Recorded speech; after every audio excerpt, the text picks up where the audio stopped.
mga pagunahing balita. 600,000 pesos talaga ng shabu na samsam sa isang manong tulak sa Paracale, Camarines Norte. Isa patay sa kritikal, 2 sugatan sa magkaiwalay na insidente ng pagkahulog sa bangin sa Kamsurat, Sorsogon. Electrician patay ng makuryente habang may kinukumpuni sa isang poste ng kuryente sa Placer, Masbate. At chef mula sa Legazpi City, wagi sa 2025 Hospitality Young Chef Competition sa Dubai.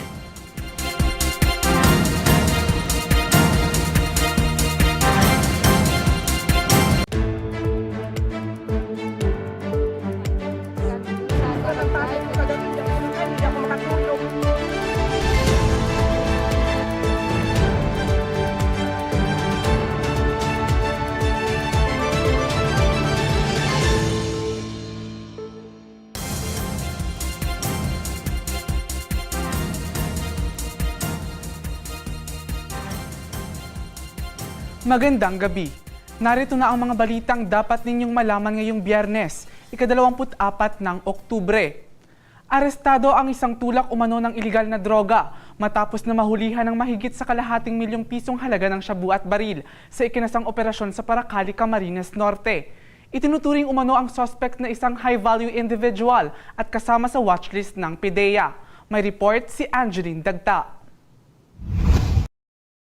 Arestado ang isang 42 anyos na lalaki matapos mahulihan ng libu-libong halaga ng shabu sa isinagawang bypass operation ng otoridad sa Barangay Tugos, Paracale, Camarines Norte, alas 7:30 ng gabi nitong Miyerkules, Oktubre 22. Kinilala ni Police Major Archimedes Garcia, hepe ng Paracale Municipal Police Station ang suspect na si alias Bert, residente ng nasabing lugar na itinuturing na isang high-value individual at kasama sa listahan ng PIDEA Regional Recalibrated Drugs Watchlist. Nakuha sa kanyang posisyon ng 95 grams ng hinihinalang shabu na tinatayang nagkakahalaga ng 646,000 pesos. Bukod sa iligal na droga, na-recover din sa kanya ang isang caliber 45 na baril na may 3 bala.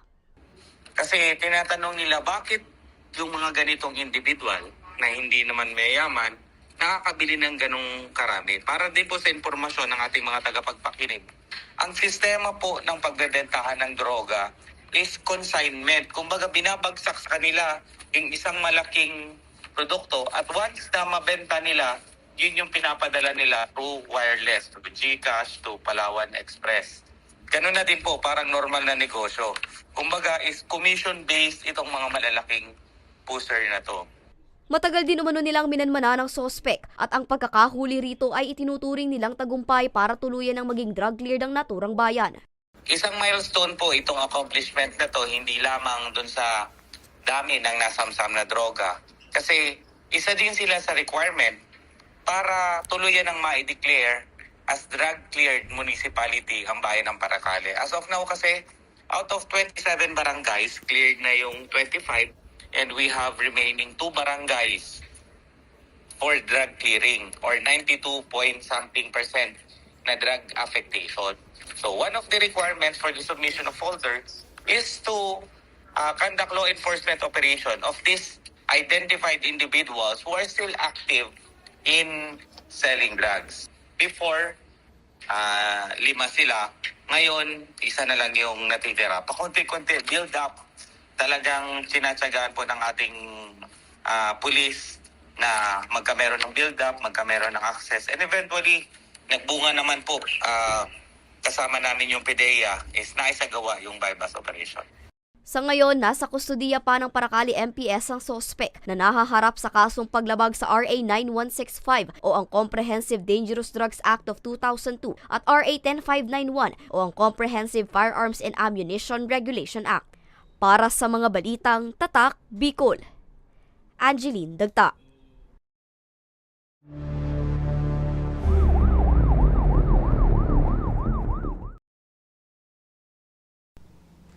Isa ang patay habang isa ang kritikal matapos na mahulog sa bangin ang isang motorsiklo sa isang dinarayong pasyalan sa Sorsogon. Tumagal ng isang araw bago mahanap ang mga biktima. May report si Rose Bilista. Patay na nang matagpuan ng isang 21 anyos na babae, habang kritikal naman ang kondisyon ng isang 28 anyos na lalaki matapos na mahulog umano ang mga ito sa bangin sa Station of the Cross sa Barangay Inlagdian, Kasiguran, Sorsogon nitong Linggo. Oktubre 20. Batay sa ulat ng Sorsogon Police Provincial Office, mag-aalas 9 ng umaga noong Linggo, Oktubre 19, sabay na pumasok sa naturang pasyalan ng mga biktima. Subalit ipinagtaka daw ng mga tauhan sa lugar na alas 5:30 na ng hapon, hindi pa rin nakakababang dalawang individual. Kaya kaagad nila itong inireport sa Municipal Disaster Risk Reduction and Management Office ng bayan. Alas 9 naman ng gabi ng sumunod na araw nang matagpuan ng mga biktima sa bangin sa isang bahagi ng pasyalan. Ang nangyari dahil dito sa hindi pa nag-out yung dalawa, so nagkaroon ng yung tourism at humingi na ng tulong sa MDRRMO na kasiguran and rineport na rin sa police. And sa pagkipagtulungan, so dito nagkaroon ng retrieval operation para malocate itong dalawa kung saan doon part na accident. So, kaya on the following day, doon na-recover na yung dalawang ito. Blanco pa rin ang pulisya sa kung ano ang dahilan sa pagkahulog ng mga biktima. As of now, wala pa tayong nakukuha na information doon sa driver. So, siya na po ang makakapagbigay ng full detail kung ano talaga nung nangyari, ba't bumulusok sila doon sa bangin na parte ng Station 4. Sa ngayon, pansamantalang isinara sa mga turista ang pasyalan habang iniimbestigahan pa ang insidente. Para sa mga balitang Tatak Bicol, Rose Bilista. Dalawa naman ang sugatan matapos na mahulog din sa bangin ng isang 10-wheeler truck sa Lupi, Camarines Sur. Nagkaroon umano ng mechanical malfunction ang naturang sasakyan dahilan upang mawalan dito ng kontrol ang driver na nauwi sa kanilang pagkakadisgrasya. Narito ang buong ulat. Makikita sa video ang nagkalat ng mga tamban na karga ng nahulog na 10-wheeler truck sa isang bangin sa bahagi ng Andaya Highway, Barangay Belacruz, Lupi, Camarines Sur, pasado alas 11 ng tanghali kahapon, October 23. Ayon kay Police Captain Abraham Cortez Jr., Acting Chief of Police ng Lupi Municipal Police Station, mula sa bayan ng Sorsogon patungo sanang Maynila ang truck na minamaneho ni alias Santi, 61 anyos, residente ng Quezon City, kasama ang isang babae na residente ng Bulan, Sorsogon. Sa inisyal na investigasyon ng pulisya, nagkaroon ng mechanical malfunction ang naturang sasakyan dahilan upang mawalan dito ng kontrol ang driver na nauwi sa disgrasya. Yung dalawa po nasakay ng truck, hindi naman po sila na-injured. Safe po sila na nakita ng personnel po natin, kaya hindi na po sila nag-request na galing sa hospital. Safe po yung dalawa na sakay ng truck. Nakakausap naman po, nakakagalaw. May minor na gas-gas lang sa mga braso, pero safe po yung dalawa. Kaya po nakausap po ng investigator po natin kung ano po talaga yung nangyari. Agad namang nirespondihan at nilapatan ng lunas ang mga sakay na nagtamo ng mga galos sa iba't ibang bahagi ng kanilang katawan. Ngayon po, with regards po dun sa driver, nakipag-coordinate siya dun sa may amo niya, sa kanilang operator or sa may registered owner ng truck para mai-asikaso po yung sa may truck for insurance purposes po. And so far, wala naman pong anyone na nag-complain or nag-file against dun po sa dalawa, since wala naman pong any person na na-involved or nasaktan during that incident. Muli namang nagpaalala ang otoridad sa mga nagmamaneho na siguruhing nasa tamang kondisyon ang mga sasakyan bago bumiyahe upang makaiwas sa disgrasya. Para sa mga balitang Tatak Bicol, Mel Moral. Patay ang isang elektrisyan matapos na makuryente habang nagkukumpuni sa isang poste sa Placer, Masbate. Isinugod pa ang biktima sa ospital pero hindi na sunerte pang mabuhay. May report si May Insinares. Dead on arrival ang isang electrician matapos na makuryente sa isang poste sa Barangay Katipunan, Placer, Masbate alas 10:30 ng umaga kahapon, Oktubre 23. Kinilala ang biktima na si alias Bogart, 47 anyos, may asawa, LGU employee at residente ng Barangay Poblasyon, Parehong Bayan.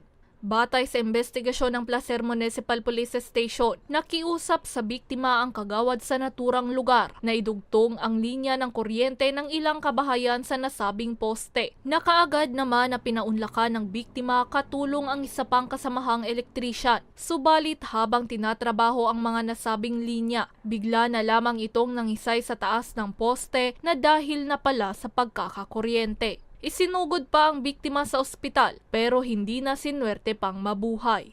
Ito kasing si Alias Bogart ay yung kasama niya.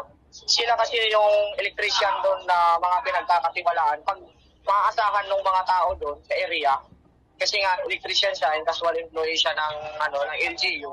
Pag may mga sa kanilang regarding sa mga sa mga electricity, sa mga wire, siya po ang nilalapitan. Sa ngayon, parang na maraming hindi pa kasi nakakabit yung ibang wire doon.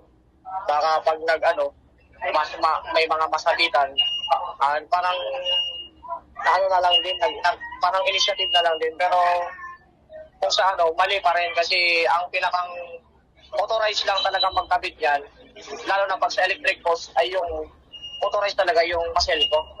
Kaugnay nito, nagpaalala naman ang pulisya sa mga elektrisyan na magdoble ingat pa rin para makaiwas sa mga ganitong insidente. Alala ko lang po sa publiko, lalo sa mamamayan ng bayan ng Placer na kung sakaling huwag basta-basta magkakabit ng kanilang linya ng kuryente, maigi ka rin mag-coordinate sa electric cooperative, sa Pasilko, kung meron po kayong mga hindi pa nakakabit ng kuryente para maiwasan po natin itong insidente. Nakaburol na ang bangkay ng biktima sa kanilang bahay. Para sa mga balitang Tatak Bicol, May Insinares. Susunod, kandidatura ni Albay Governor Noel Rosal, kinansela ng COMELEC 2nd Division. At bagong coffee shop sa Albay, bukas na sa isang pita na. Saan yan? Alamin sa pagbabalik ng Ako Bicol Online TV.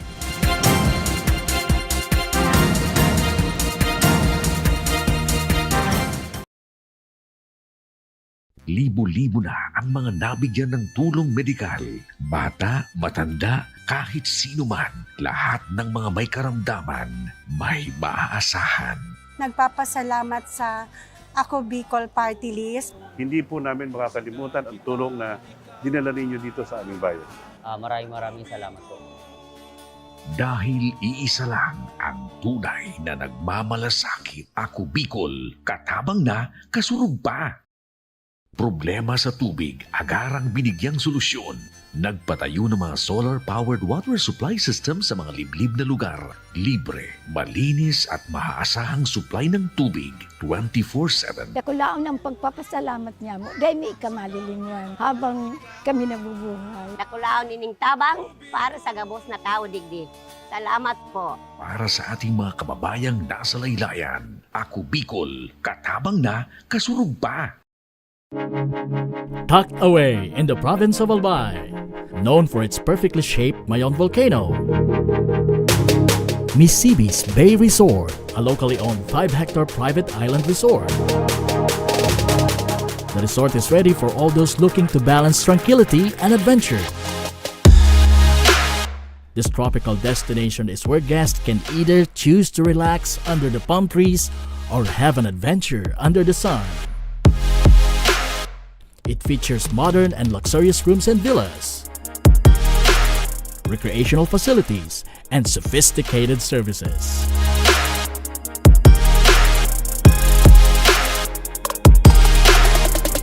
Come and experience Misibis Bay Resort, your tropical island getaway.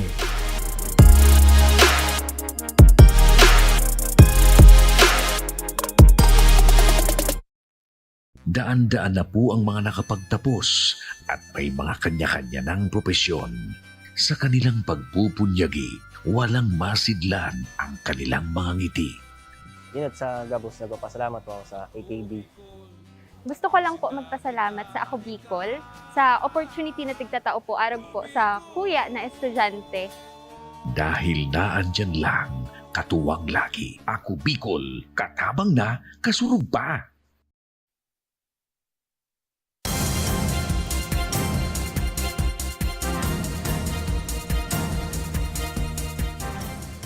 Nagbabalik ang Ako Bicol Online TV. Kinansila na ng COMELEC 2nd Division ang kandidatura sa pagkagobernador nitong May 2025 national and local elections ni Albay incumbent Governor Noel Rosal. Paliwanag naman ng komisyon, maaari pang magsumite ng motion for reconsideration si Rosal dahil hindi pa umano ito final and executory. May report si Angeline Dagta.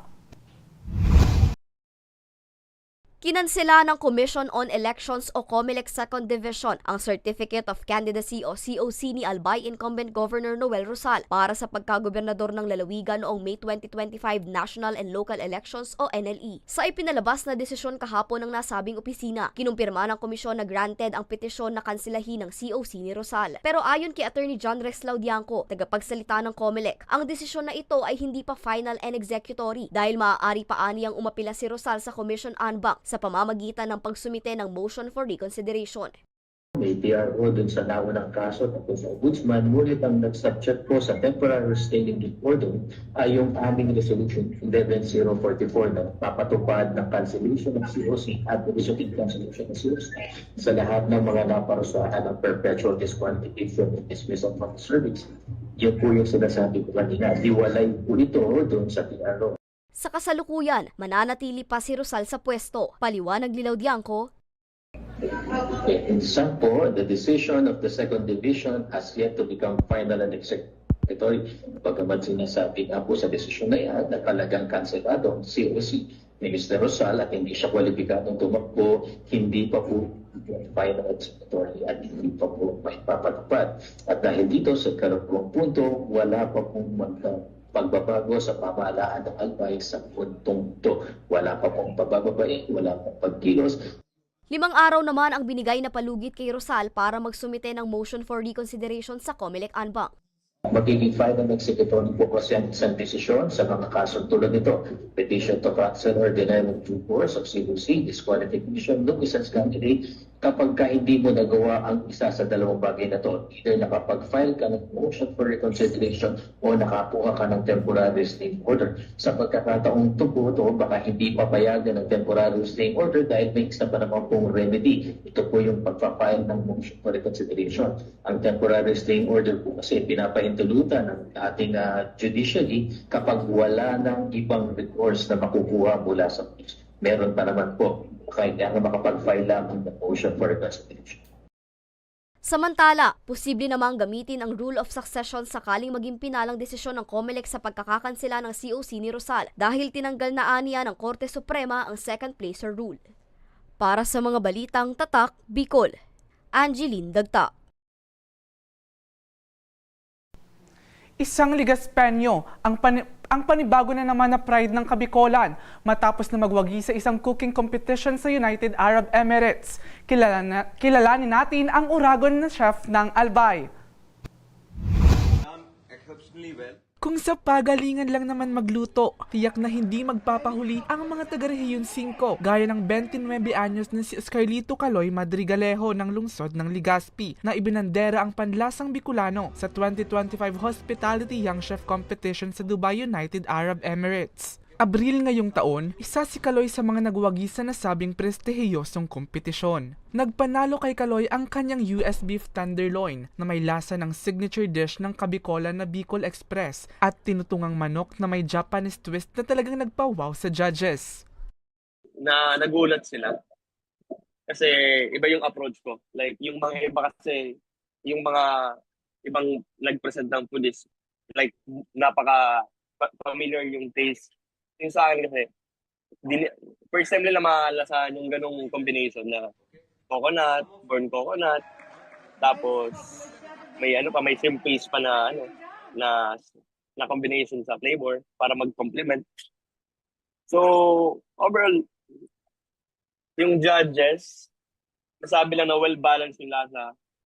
Bata pa lamang daw ay hilig niya na ang pagluluto. Maaga umano siyang namulat dito dahil sa kantin ng kanyang mga magulang. Hindi man natapos ang kanyang pag-aaral sa kolehiyo, pinursigin niya ang pag-a-abroad hanggang sa matanggap sa inaplayang restaurant bilang chef.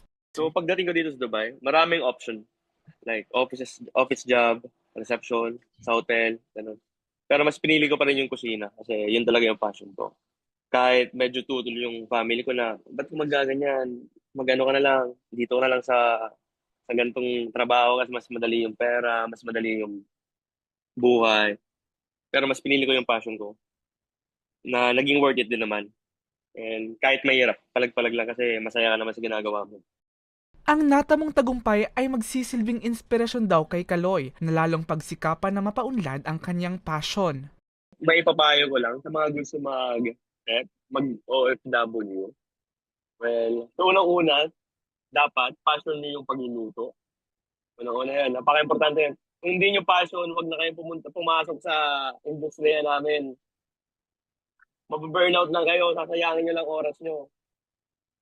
And pag nakapasok na kayo ng sa industry namin, kitchen life, well, all in na kayo, all in lang kayo. All in lang kayo sa effort, sa pagdisiplina ng sarili, and pag-aralan nyo lang lagi lahat ng mga basics. Master nyo lang yung mga basics, fundamental. So, from that, mag-excel kayo. Sa ngayon, 4 na taon ang nakikipagsapalaran sa ibang bansa ang bagong pride ng Bicol Region na si Oscarlito Kaloy Madrigalejo. Para sa mga balitang Tatak Bicol, Mel Moral. Sa mga mahihilig magkape, may bago na naman na coffee shop sa Albay. Kakaiba ito dahil nasa compound ito ng isang piitan. Pinasyalan yan ni May Insinares.